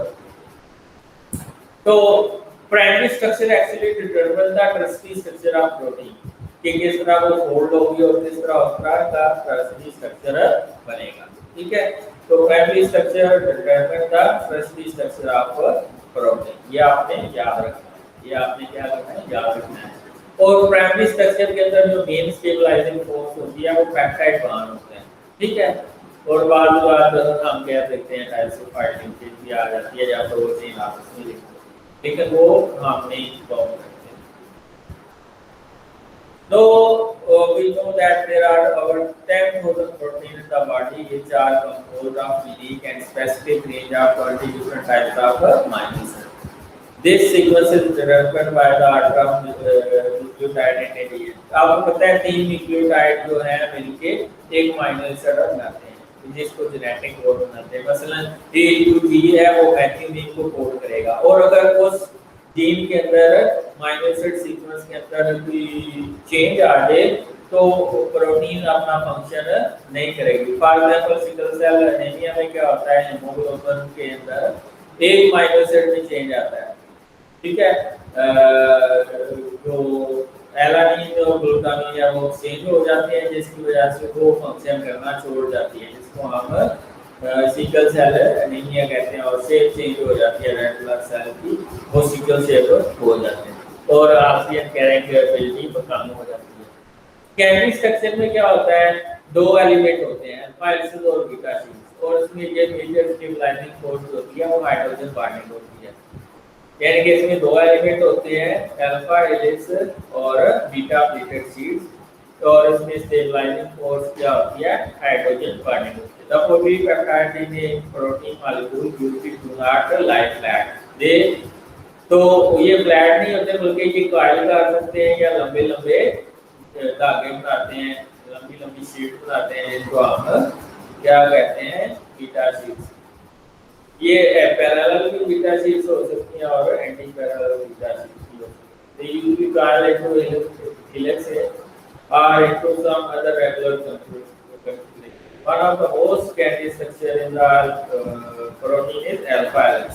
ठीक है, it involves in spiral formation, spiral की तरह आ रहा होता है आप बेसिक पॉलीपेप्टाइड चेन, और एक टर्न के अंदर अल्फा हेलिक्स के एक टर्न के अंदर 3.6 अमीनो एसिड होते हैं। The helical structure is kept bye formation of hydrogen bond among the amino acid molecule in successive turns of spiral. Beta pleated sheet is form by folding of polypeptide chain in like a sheet, ठीक है, like ribbon like structure, ठीक है। तो इन दोनों में जो major stabilising force होती है वो हाइड्रोजन बॉन्डिंग होती है। इसकी अगर आपने फुल डिटेल करनी है तो मेरा लेक्चर आप YouTube पे प्रोटीन के ऊपर घंटे का उसको आप देख सकते हैं। तो टर्शियरी स्ट्रक्चर में क्या होती है, जब पॉलीपेप्टाइड फोल्ड करता है और उसका थ्री डायमेंशनल स्ट्रक्चर बनता है, उस थ्री डायमेंशनल स्ट्रक्चर को ग्लोबुलर शेप कहते हैं और उसको हम स्ट्रक्चर को टर्शियरी स्ट्रक्चर कहते हैं। जैसे protein contain tertiary conformation. It is maintained by 5 forces: hydrogen bonding, peptide bond, disulfide linkage, ionic linkage and hydrophobic linkage। 5 तरह की फोर्सेस होती हैं टर्शियरी स्ट्रक्चर में: peptide, disulphide linkage, hydrogen ionic और आपके पास hydrophobic interaction. For example, in aqueous environment, the most stable tertiary conformation is that which hydrophobic amino acids are buried inside the hydrophilic amino acids are on the surface of the molecule। कहता है कि tertiary structure अगर देखें तो बाहर वाले amino acid वो होते हैं पोलर और अंदर वाले अमीनो एसिड जो होते हैं वो नॉन पोलर होते हैं।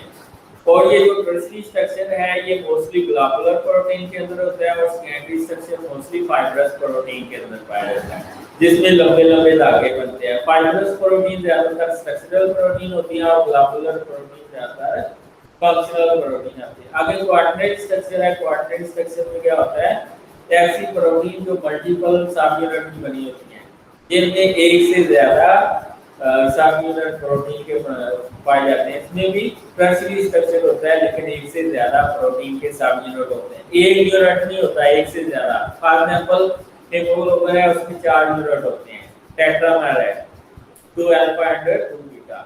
मायोग्लोबिन है उसमें सिर्फ टर्शियरी स्ट्रक्चर है लेकिन क्वाड्रेटिक स्ट्रक्चर नहीं है। क्यों? मायोग्लोबिन में सिर्फ एक अल्फा सब यूनिट होता है। इन मैनी वैसे क्वाड्रेटिक स्ट्रक्चर की अगर आपको डेफिनेशन आ जाए तो आपने लिखा है प्रोटीन व्हिच कंटेन मल्टीपल सब unit protein having globular shape. In many In many highly complex protein polypeptide tertiary chains are aggregated and held together by hydrophobic hydrogen and ionic bonds. This specific arrangement is the quaternary structure. कहता है कि अगर बहुत सी protein आपस में मिले और बहुत से बांधने के लिए एक दूसरे के साथ लिंक करें तो क्वाटरनरी स्ट्रक्चर बनाता है. This specific structure is quaternary structure. Hemoglobin का oxygen carrying protein of red blood cell accept such structure. ये आप देखें, ये प्राइमरी स्ट्रक्चर है, ये कॉइल्ड सेकेंडरी स्ट्रक्चर है और ये ग्लोबुलर टर्शियरी स्ट्रक्चर है. और अगर एक से ज़्यादा प्रोटीन होगी 2 अल्फा और 2 बीटा तो वो क्वाटरनरी स्ट्रक्चर है. तो आगे है शेप के लिहाज से क्लासिफिकेशन ऑफ प्रोटीन. वो स्ट्रक्चर के लिहाज से ये शेप है. शेप के लिहाज से हम प्रोटीन को फाइब्रस प्रोटीन और ग्लोबुलर प्रोटीन के अंदर डिवाइड करते हैं. Because of complexity of structure and diversity of function it is very difficult to classify a single well-defined fashion. However, according to the structure of protein or classification, ये shape होना चाहिए. Structure की हम classification कर सकते हैं. According to the shape, protein are classified as a fibrous protein and globular protein. इसको define करना पड़ेगा. इसी तरह एक क्लासिफिकेशन जो मोस्ट इम्पोर्टेंट है प्रोटीन की वो नहीं की हुई, वो है फिजियोकेमिकल प्रॉपर्टीज की बेस पर प्रोटीन की क्लासिफिकेशन. सिंपल प्रोटीन जो सिर्फ अमीनो एसिड की बनी होती हैं, कंपाउंड प्रोटीन जिसमें अमीनो एसिड के अलावा एक्स्ट्रा फोस्फेटिक ग्रुप भी आ जाता है, और ड्राइड प्रोटीन जो सिंपल और कंपाउंड प्रोटीन से हासिल होती हैं. तो ये फिजियोकेमिकल प्रॉपर्टीज की बेस पे क्लासिफिकेशन नहीं है जो मोस्ट इम्पोर्टेंट है.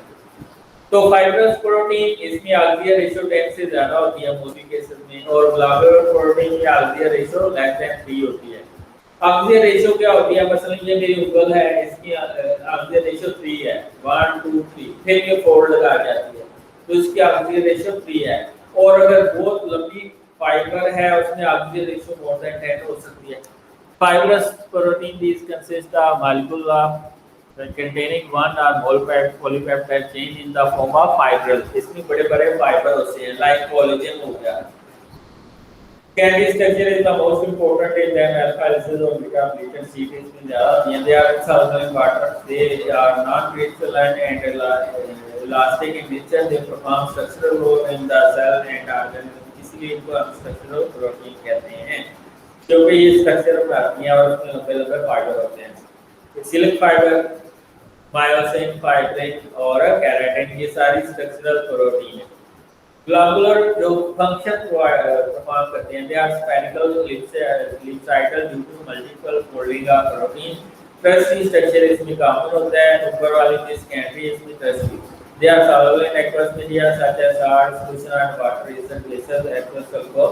They can be crystallized, they disorganized with changes in physical. अच्छा, ऊपर वाली जो फाइब्रस प्रोटीन है इस पे टेम्परेचर और पीएच का इतना ज्यादा इफेक्ट नहीं होता, लेकिन नीचे वाले पे बहुत ज्यादा इफेक्ट होता है. थोड़ा सा आप टेम्परेचर और पीएच चेंज करेंगे ये डीनेचर हो जाएंगे. Example in our enzyme, antibodies, hormone and haemoglobin, ये फंक्शनल प्रोटीन होती हैं. आगे है न्यूक्लिक एसिड.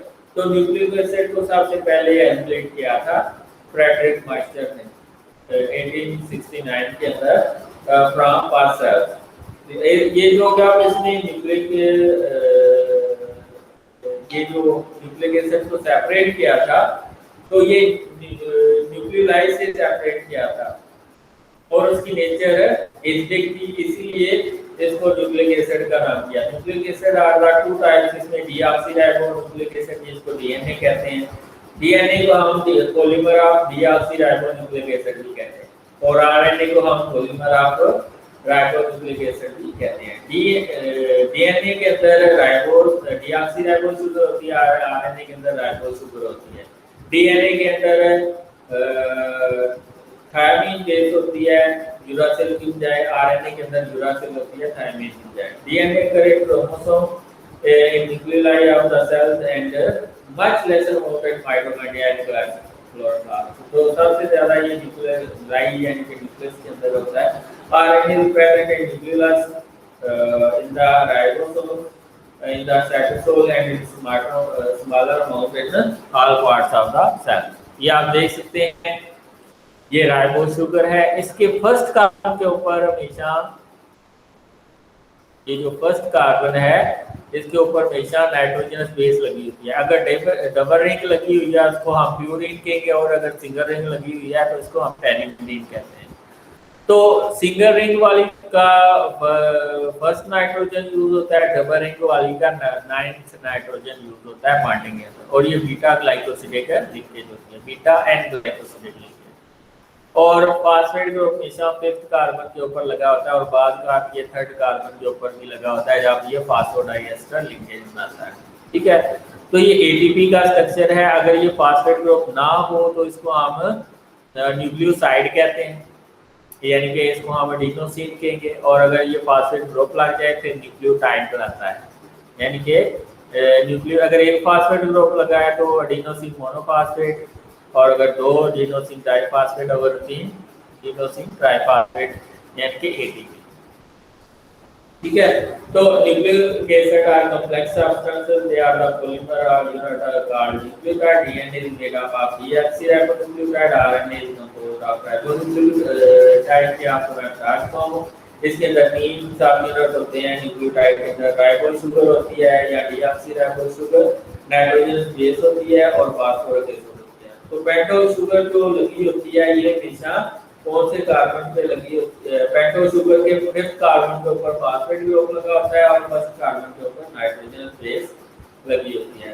तो नाइट्रोजनस बेसेस दो तरह की होती है, डबल रिंग वाली को हम प्यूरिन कहते हैं जिसमें एडेनिन और गुआनिन है, और सिंगल रिंग वाली को हम पेरिक्लिन कहते हैं, लाइक साइटोसिन, थायमिन और यूरासिल है। जो ये डबल रिंग वाली ये दोनों डीएनए और आरएनए के अंदर पाई जाती हैं, लेकिन सिंगल रिंग वाली जो होती हैं ये साइटोसिन और थायमिन ये डीएनए के अंदर होती हैं, और साइटोसिन और यूरासिल ये आरएनए के अंदर होती हैं। ठीक है, तो ये जो ये चीजें मैं आपको बता चुका हूँ पिछले स्ट्रक्चर में, ये आपको मैं बता चुका हूँ, न्यूक्लियोसाइड और न्यूक्लियोटाइड में बता चुका हूँ। The compound form by the combination of base and pentose sugar, इसको न्यूक्लियोसाइड कहते हैं, और अगर इसमें फास्फेट ग्रुप ऐड हो जाए तो इसको हम न्यूक्लियोटाइड कहते हैं। Each nucleotide of RNA contain ribose sugar, where sugar in each DNA contain deoxyribo. ये आपको मैं फर्क बता चुका हूँ। डीएनए हेरिडिटरी मटेरियल के ट्रांसफर होता रहता है जनरेशन टू जनरेशन, इसलिए इसको हेरिडिटरी मटेरियल कहते हैं। It control the properties and potential activity of the cell. क्यों? क्योंकि डीएनए आरएनए बना रहा होता है और आरएनए प्रोटीन बना रहा होता है, और वो प्रॉपर्टीज को कंट्रोल कर रही होती है। It is made up of four kind of nucleotide. इसमें डीऑक्सी एडिनोसिन मोनोफॉस्फेट होता है, डीऑक्सी गुआनोसिन मोनोफॉस्फेट होता है, डीऑक्सी साइटाडीन मोनोफॉस्फेट होता है, डीऑक्सी थायमाइडिन मोनोफॉस्फेट है। अच्छा, ये आपने याद रखना है कि जो न्यूक्लियोसाइड होता है डबल रिंग बेसल का, उसके एंड के ऊपर सीन आता है, मतलब एडिनोसिन गुआनोसिन ये डबल रिंग वाली है तो इनके एंड के ऊपर सीन आएगा जब न्यूक्लियोसाइड बनता है। लेकिन जो सिंगल रिंग वाली है उनके एंड के ऊपर डीन आएगा, मसलन जब राइबोस शुगर और नाइट्रोजनस बेस साइटोसिन लगती है तो साइटाडीन बनेगा, इसी तरह थायमाइडिन और साइटाडीन। These nucleotides are united with one another through phosphodiester linkage in a specific sequence to form a long chain known as polynucleotide। कहते हैं कि जब ये न्यूक्लियोटाइड आपस में मिलते हैं तो डीएनए बनते हैं थ्रू फास्फोडाइएस्टर लिंकेज। इसमें एक न्यूक्लियोटाइड का फिफ्थ कार्बन का फास्फेट ग्रुप का हाइड्रोक्सिल ग्रुप और थर्ड कार्बन का हाइड्रोक्सिल ग्रुप, ये फास्फोडाइएस्टर लिंकेज बनाते हैं और न्यूक्लियोटाइड बनता है। निकोटिनामाइड एडेनिन डाइन्यूक्लियोटाइड ये भी एक न्यूक्लियोटाइड है, एनएडी। ठीक है, it is important coenzyme in several oxidation reduction reaction. NAD pyruvate dehydrogenase का भी कोफैक्टर है और लैक्टेट डीहाइड्रोजिनेज का भी कोफैक्टर है। ठीक है, तो ये मैं आपको बता चुका हूँ डीएनए और आरएनए में फर्क। नाइट्रोजनस बेसेस जो है न्यूक्लियोसाइड के अंदर एडिनोसिन, यूरिडीन, गुआनोसिन और यूरिडीन होती हैं। ठीक है, जब इसके साथ फास्फेट ग्रुप लग जाता है, अगर एक फास्फेट ग्रुप लगा है तो adenosine monophosphate, adenosine diphosphate adenosine triphosphate. इसी तरह uridine monophosphate, uridine diphosphate, uridine triphosphate. इसी तरह guanosine monophosphate, guanosine diphosphate, guanosine triphosphate. इसी तरह cytosine, cytidine monophosphate, cytidine diphosphate, cytidine triphosphate. अगर डीएनए को देखें तो इसमें जो न्यूक्लियोसाइड होता है deoxy adenosine, deoxy guanosine, deoxy cytidine, deoxy thymidine. इसी तरह deoxy adenosine monophosphate, deoxy guanosine monophosphate, deoxy cytidine monophosphate, deoxy thymidine monophosphate. तो एक ही बड़ा इम्पोर्टेंट है क्योंकि 1951 Erwin Charga provided data about the ratio of different bases present in the molecule। इसने कहा था जो डीएनए के अंदर है वो ए के साथ हमेशा टी लगती है और ए और टी के दरमियान डबल बॉन्ड होता है। इसने कहा था ए और टी की रेशो फिक्स रहती है, यानी कि अगर 15 ए है तो 15 ही टी होंगे, ठीक है। इसी तरह इसने कहा कि बी और सी की रेशो कांस्टेंट रहती है, अगर 30 टी है तो 30 ही सी होंगे। और बी और सी के दरमियान इसने कहा था ट्रिपल बॉन्ड होता है, ठीक है। तो ट्रिपल बॉन्ड ज्यादा स्ट्रांग होता है कंपेयर टू डबल बॉन्ड। तो इसने कहा था कि जितनी प्यूरिन होती है उतनी ही पेरिंटीन होती है डीएनए के अंदर। आरएनए की बात नहीं, आरएनए में ये डिफरेंट, ठीक है। ये मैन के अंदर इसने रेशो बताई हुई है कि ये है, ये फिक्स रहती है शीप, वीट और यीस्ट के अंदर, ठीक है। इसने कहा, इसके बाद मोराइस विल्कन और रोजालिंड फ्रैंकलिन ने एक्सरे डिफ्रैक्शन के जरिए डीएनए का स्ट्रक्चर बताया था कि ये डबल हेलिकल स्ट्रक्चर होता है। At the same time James D Watson और फ्रांसिस क्रिक ने डबल स्टैंडर्ड डीएनए का स्ट्रक्चर बनाया था। ऑल डेटा द सबटेन strongly suggest that DNA is made up of 2 polynucleotide chain, ठीक है, जिसको स्ट्रैंड कहते हैं। और ये एंटी पैरेलल होती है, एक 5 to 3 प्राइम एंड पे जाती है, दूसरी 3 to 5 प्राइम एंड की तरफ जाती है। और इसमें दरमियान में जो बॉन्डिंग होती है वो हाइड्रोजन बॉन्डिंग होती है। The two chains are held together by weak bonds, hydrogen bond. Adenine is always opposite to thymine and guanine is always opposite to cytosine. और ए और टी के दरमियान डबल बॉन्ड होता है और जी और सी के दरमियान ट्रिपल बॉन्ड होता है। Two strands are bound around each other so that there are 10 base pairs in each turn of about 34 angstrom unit। कहते हैं कि हर टर्न के अंदर 10 बेस पेयर्स होते हैं न्यूक्लियोटाइड्स के, और उसका डायमीटर क्या होता है 34 एंगस्ट्रॉम। ये आप देख सकते हैं, ये ए और डी के दरमियान डबल बॉन्ड नजर आ रहा है और जी और सी के दरमियान ट्रिपल बॉन्ड होता है। और ये राइबोज और फास्फेट की, डीऑक्सीराइबोज और फास्फेट की बैकबोन है, इसको शुगर बैकबोन कहते हैं। ये डीएनए और आरएनए के अंदर कॉमन होती है, सिर्फ ये नाइट्रोजनस बेसिस वेरी करती है। इसमें बताया गया है कि DNA different types of cells of chickens and cog fish.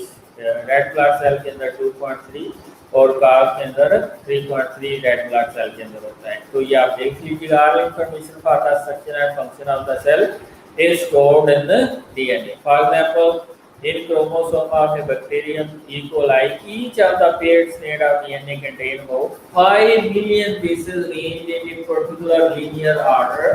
The information in these bases is divided into units of several different bases each. ठीक है, तो सारी ये जो इंफॉर्मेशन होती है डीएनए के अंदर होती है। अगर क्रोमोसोम को देखें बैक्टीरिया के अंदर तो उसमें 5 मिलियन बेसेस होती हैं जो कि लीनियर ऑर्डर में अरेंज होती हैं, ठीक है, और जो डिफरेंट फंक्शन प्रोवाइड करते हैं। Each unit is known as gene और यूनिट ऑफ बायोलॉजिकल इनहेरिटेंस। वैसे तो जीन कहते हैं, ये gene is the combination of nucleotide which code for a protein. The E. coli genome consists of 4, 6, 3, 9, 2, 2, 1 base pair which are very high, which code for at least 4 to 8 protein. इसमें बताया गया कि Haemophilus influenza is the first microbe to have its genome completely sequenced, and this was published only on July 28, 95। तो सबसे पहले जो microbe sequence किया गया था जिसमें पूरी सीक्वेंस का पता चला हमें, वो हीमोफिलस इन्फ्लुएंजा है। आगे है RNA, like DNA RNA is the polymer of ribonucleotide. ये किसका पॉलीमर है? राइबोन्यूक्लियोटाइड का। इसमें जो शुगर होती है राइबोज होती है, नॉट डीऑक्सीराइबो। और इसमें क्या होता है, थाइमिन की जगह यूरासिल होती है। और ये डबल स्टैंडर्ड स्ट्रक्चर नहीं होता, सिंगल स्टैंडर्ड होता है, एक्सेप्ट ट्रांसफर आरएनए में थोड़ा सा पोर्शन डबल स्टैंडर्ड का, या थोड़ा सा एक और आरएनए होता है जब वो बनता है मॉडिंग तो डबल स्टैंडर्ड स्ट्रक्चर बनाता है। द आरएनए मॉलिक्यूल अगर as a single standard which may be folded back on itself to give double standard health, बार बार वो फोल्ड कर जाता है। तो nitrogen species from usual complementary pairing cytosine guanine uracil and adenine। RNA synthesized by DNA process known as transcription। तो central dogma में क्या होता है, रेप्लिकेशन में डीएनए की सिंथेसिस, और डीएनए से फिर आरएनए सिंथेसाइज, उसको ट्रांसक्रिप्शन कहते हैं। फिर आरएनए से प्रोटीन की सिंथेसिस, उसको ट्रांसलेशन कहते हैं। तो 3 तरह के आरएनए होते हैं, अब तो 6-7 तरह के माइक्रोन्यूक्लियर आरएनए होते हैं, लेकिन मेजर 3 ही हैं। मैसेंजर आरएनए जो मैसेज लेके जाते हैं, ट्रांसफर आरएनए जो ट्रांसफर करता है अमीनो एसिड को, राइबोसोमल आरएनए ये सबसे ज्यादा होता है। All the types of RNA are synthesized from DNA nucleus and then are moved over the cytoplasm to perform their function. Messenger RNA, as name indicates, it takes the genetic message from the nucleus to the ribosome in the cytoplasm to form particular protein। तो ribosome के ऊपर ribosomal RNA होता है, ठीक है। Messenger RNA के ऊपर codon होता है, वो मैसेज लेके जाता है एंटीकोडोन यानी कि ट्रांसफर आरएनए के पास, वो फिर अपना माइनर ग्रुप देता है एंटीकोडोन को, तो वहां से प्रोटीन सिंथेसिस ट्रांसफर होते, प्रोटीन की सिंथेसिस ट्रांसफर होती है। Messenger RNA carries the genetic information from DNA to ribosome where the amino acids are arranged according to the information in the messenger RNA to form a specific protein molecule। For example, अगर 3 nucleotide code A U G है तो वो methionine का code करेगा, अगर कोई और है तो वो किसी और अमीनो एसिड को कोड करेगा। इस तरह प्रोटीन बनती जाएगी। This type of RNA consists of single strand of variable length। Its length depends on the size of the gene। अगर साइज ऑफ द जीन बड़ा है तो इसकी लेंथ भी बड़ी हो जाएगी, अगर छोटा है तो वो छोटी होगी। As well as the protein for which it is taken. For example for a protein, अगर एक प्रोटीन है 1000 अमीनो एसिड की, तो मैसेंजर आरएनए के अंदर 3 न्यूक्लियोटाइड की लेंथ होगी, ठीक है। Messenger RNA is about 3 to 4% of total RNA in the cell. आपको पता है 3 न्यूक्लियोटाइड को एक अमीनो एसिड कोड करता है, तो 3000 होगा तो ये 1000 अमीनो एसिड को कोड करेगा।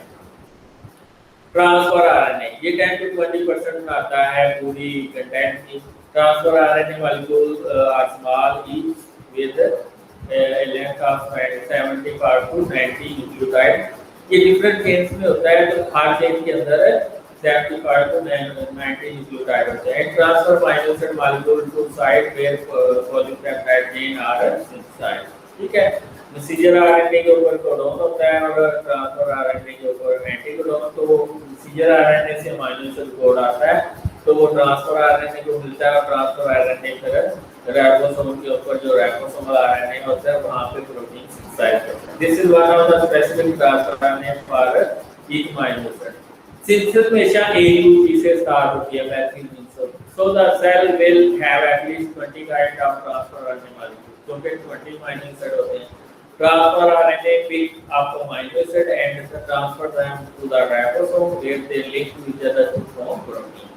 राइबोसोमल आरएनए की सबसे ज्यादा 80% पाया जाता है टोटल आरएनए से। It is strongly associated with the ribosomal protein where 40 to 50% of it is present. It acts as a residue for the synthesis of protein. On the surface of ribosome, the messenger RNA and transfer RNA molecule interact to translate the information from gene to specific protein. Conjugated molecule जो different things के साथ मिलकर, मसलन जब carbohydrate और protein मिलती है तो वो ग्लाइकोप्रोटीन है, जब कार्बोहाइड्रेट और लिपिड मिलते हैं तो ग्लाइकोलिपिड है। ये कंजुगेटेड मॉलिक्यूल है जो दूसरे मॉलिक्यूल के साथ मिलकर कॉम्प्लेक्स बनाते हैं। Most of the cellular secretion are glycoprotein in nature. Both glycoprotein and glycolipid are the integral structural component of plasma membrane. Phospholipid के बाद ग्लाइकोप्रोटीन के बाद सबसे ज्यादा कंपोनेंट किसका होता है? ग्लाइको तो लिपिड और ग्लाइकोप्रोटीन का मेम्ब्रेन के अंदर। Lipoprotein form by the combination of lipid and protein are the basic framework of all types of membrane in the cell. Nucleic acid have special affinity for basic protein like histone protein और DNA आपस में मिलकर chromosome बनाते हैं, nucleoprotein बनाते हैं। तो DNA के ऊपर नेगेटिव चार्ज होता है, हिस्टोन प्रोटीन के ऊपर पॉजिटिव चार्ज होता है। तो ये जो बनता है इसको हम न्यूक्लियोप्रोटीन कहते हैं। The nucleohistone protein are present in chromosome. They are conjugate proteins are only not only structural but also functional significance. They play important role in the regulation of gene expression. Gene expression यानी कि DNA से RNA का बनना, RNA से protein का बनना। आगे fill in the blanks and some of the all chemical reaction taking place within a cell is called mitosis. उसको हम क्या कहते हैं? mitosis. Carbon is the basic structural element of organic compound. All amino acids have a amino group and carboxyl group attached to the alpha carbon, जिसको chiral carbon भी कहते हैं। Cellulose is the most abundant organic compound in nature. क्यों? क्योंकि अगर 100% organic compound है उसका 50% portion सिर्फ cellulose का है। Adenine and guanine are covered in bases are also known as purine. इसको हम purine कहते हैं। राइट इसमें दो एंड पास लिखते हैं। Small proportion of water molecule are ionised form, ये कोई लार्ज फॉर्म में भी हो सकता है। The covalent bond among the two monosaccharide called peptide bond, नहीं ग्लाइकोसिडिक लिंकेज कहते हैं। Glycogen is called plant starch, animal starch कहते हैं। Adenine is always opposite to guanine, A के साथ टी लगता है, सी के साथ हमेशा नहीं लगता है, ये बिल्कुल गलत है। DNA molecule is made up of two polynucleotide chain, ठीक है, deoxy polynucleotide chain, ठीक है। Name the carbohydrate suitable source of food for man. इसमें स्टार्च है, शुगर कैन है, शुगर कैन के अंदर सुक्रोज होती है, मिल्क के अंदर माल्टोज होती है, तो मेन सोर्स ऑफ ये रख दिया है।